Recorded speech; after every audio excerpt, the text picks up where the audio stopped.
नैनीताल का सबसे मशहूर स्कूल था जीएसएम पब्लिक स्कूल। यहाँ पढ़ना हर बच्चे और हर पेरेंट का सपना था। मगर इस स्कूल की लाइब्रेरी को लेकर शहर में कई अनकही कहानियां भी घूमती थीं। कहानियां जिन्हें कोई जोर से बोलने की हिम्मत नहीं करता था। नेहा, एक टैलेंटेड हिंदी लेक्चरर, सालों से इस स्कूल में पढ़ाने का सपना देख रही थी। उसे आखिरकार नौकरी मिल गई।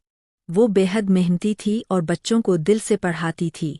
लेकिन उसे अंदाजा नहीं था कि जिस लाइब्रेरी में वो देर रात तक रुकती है, वही उसकी किस्मत हमेशा के लिए बदलने वाली है। एक रात नेहा ने पेरेंट्स को कॉल कर बताया कि वो देर से आएगी।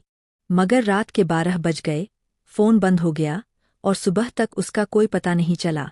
जब पुलिस और परिवार ने लाइब्रेरी का दरवाज़ा खोला, तो बीचों बीच नेहा की लाश पड़ी थी। उसकी उंगलियां इस तरह मुड़ी थीं जैसे उसने मरने से पहले किसी अदृश्य चीज को कसकर पकड़ने की कोशिश की हो। केस की जिम्मेदारी इंस्पेक्टर कबीर को दी गई। उन्होंने सीसीटीवी देखा।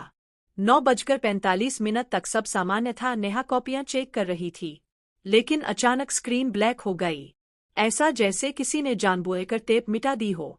प्रिंसिपल चाहते थे कि मामला दब जाए, मगर कबीर को महसूस हुआ इस लाइब्रेरी में कुछ बहुत गहरा राज छिपा है। लाइब्रेरी के बाहर बैठे बूढ़े चौकीदार से कबीर ने पूछताछ की। कांपते हुए उसने कहा, साहब, रात में इस लाइब्रेरी से औरत की चीखें आती है, और जो भी देर तक रुकता है, सुबह उसकी लाश मिलती है।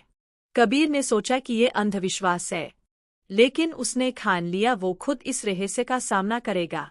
रात 11 बजे कबीर लाइब्रेरी में घुसा। ठंडी हवा का झोंका आया, किताबों के पन्ने अपने आप पलटने लगे। अचानक लाइट्स झपकीं और सब अंधेरा हो गया। तभी एक मेज के पास उसने देखा एक औरत सफेद कपड़ों में बैठी किताब पढ़ रही थी। चेहरा उठाया, और वो कोई और नहीं बल्कि नेहा थी। मगर उसकी आंखें पूरी तरह काली थी, और उसके खून से सने हाथ धीरे धीरे कबीर की तरफ बढ़ रहे थे। कबीर ने हिम्मत जुटाकर लाइब्रेरी की दीवारें खंगालीं। एक दीवार तोड़ने पर वहां से मानव खोपड़ियां, खून से सने ताबीज और जली हुई किताबें मिलीं। सबसे डरावनी चीज थी एक काली डायरी, जिसमें लिखा था कि यह लाइब्रेरी पहले तांत्रिक विद्या का अड्डा हुआ करती थी। और उसी डायरी के पन्ने पर नेहा की तस्वीर चिपकी थी, जिस पर कीलें गड़ी हुई थीं। जांच ने कबीर को मैथ्स टीचर राजदीप तक पहुंचाया। पता चला कि राजदीप ने नेहा को पसंद किया था। नेहा ने जब उसका विरोध किया, तो गुस्से में उसने अपनी मां की मदद मांगी, जो काला जादू जानती थी। दोनों ने मिलकर लाइब्रेरी में तांत्रिक विधि से नेहा को फंसाया और उसकी आत्मा कैद करने की कोशिश की।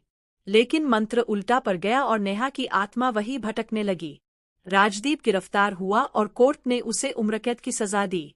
हालात खत्म हो गए, लेकिन लाइब्रेरी का दरवाजा हमेशा के लिए बंद कर दिया गया। फिर भी कहते हैं, रात के अंधेरे में उस लाइब्रेरी से अब भी नेहा की चीखें सुनाई देती है। किताबों के पन्ने अपने आप पलटते हैं, और खिड़कियों से कभी कभी काले आंखों वाली नेहा झांकती नजर आती है।